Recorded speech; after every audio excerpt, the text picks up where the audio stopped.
intelligencesquared.com.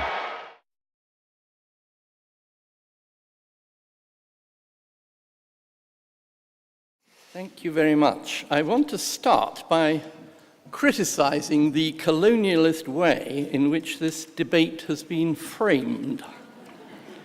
Let me just remind you of how we were invited here. It started off by saying that the British Empire has a mixed legacy. On the plus side, we brought railways and the rule of law. And then in the aftermath of World War II, our rapid retreat from empire was a bit too hasty. So it's hardly surprising that our former colonies blame us for the subsequent wars and tensions. Now, this preamble suggests that we brought railways to far-flung places. It talks about our rapid retreat from empire. And it suggests that our former colonies blame us for what has gone wrong since the empire's final collapse. So who exactly are we, and just what makes up us? Does it mean that everyone in this hall identifies with the rulers of the British Empire? Is everyone in this country obliged to see themselves as the heir to an imperialistic tradition? Surely not. For the world has changed in the past 60 years, and Britain more than most. Descendants of the empire builders now share this small island with those who were once the empire's subject peoples. They share the same schools, they are taught the same lessons in class, yet their historical experience is wholly different. So we need to frame this debate in terms that both groups can understand. For some of us may come from families that were once slaveholders or took part in campaigns of extermination, while others here will have come from a tradition of slavery or count themselves lucky that they survived being on the receiving end of empire. Others, yet again, may have been honorable servants of empire or honorable collaborators in the imperial experiment. But each person will come to the discussion from a different historical point of view. One other thing. The British often forget that their empire was a proselytizing Christian empire, waging war against the Mussulman, who waved the green flag of Islam in their resistance wars in India and the Arab world, and in African countries like Uganda and Nigeria and Sierra Leone. Muslims today, both in Britain and elsewhere, may have a less than rosy memory of empire. Now, I would oppose the motion that we have before us, and I would go much further.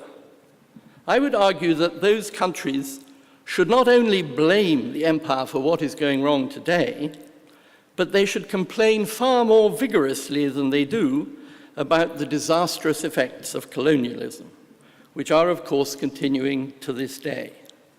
Indeed, I think the colonies have a very good case for demanding reparations for the treatment they received.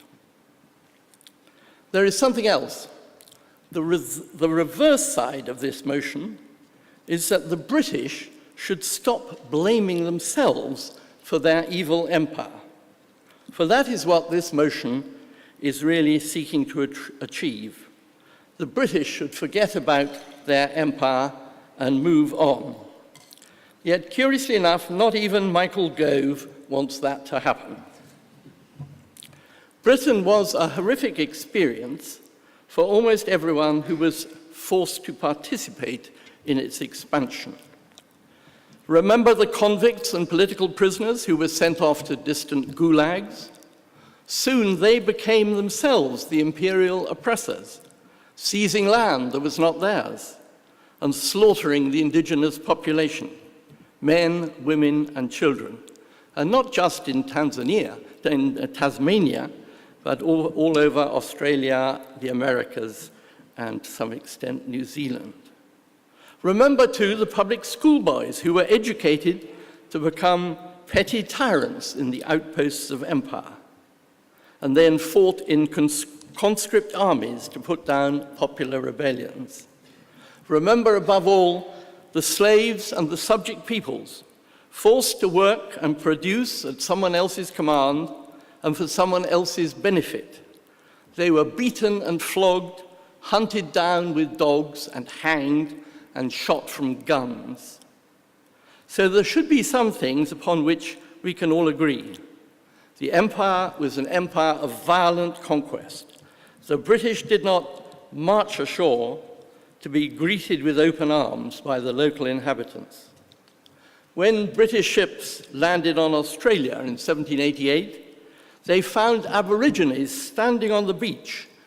They were shouting, "Warra, warra, warra."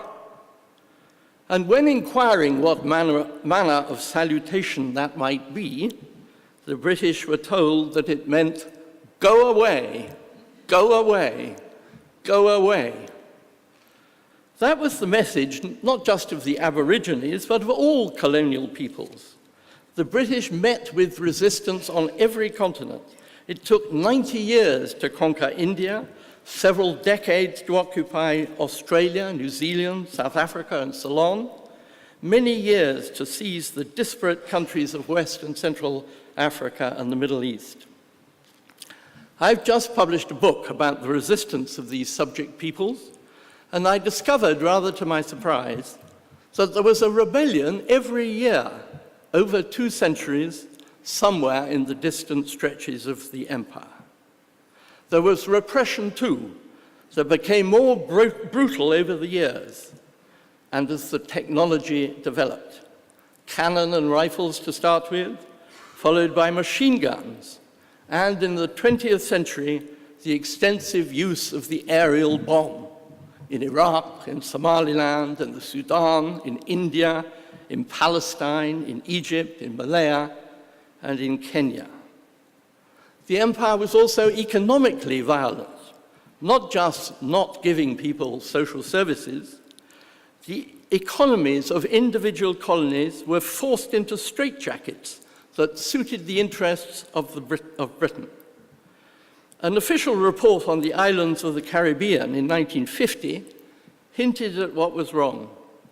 Officials in the colonial office, it noted, held to, quote, the mystical view that the Almighty meant some countries to specialize in manufactures and others on agriculture. That was the colonial straitjacket, and it continues to this day in many former colonial countries. They are right to complain. From beginning to end, the empire was a racist project. Indeed, it got worse over the years. The British imperialists promoted a sense of racial difference. They created feelings of inferiority and resentment among their subject peoples, feelings that are still there, not least because the British keep reminding them that they still need imperial advice. It is positively indecent in the 21st century that the British should be revisiting the scenes of their old imperial interventions in Iraq and Afghanistan, and more recently in Libya. And I note that the MPs on our panel all voted for this war. Okay.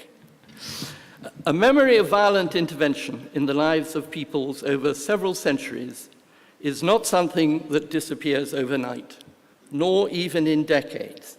The imperial experience may have been conveniently forgotten in the imperial heartland, but it remains deeply etched in the consciousness of all former colonial peoples. They are absolutely right to blame the empire for their continuing difficulties, and I would invite you to oppose the motion. Thank you.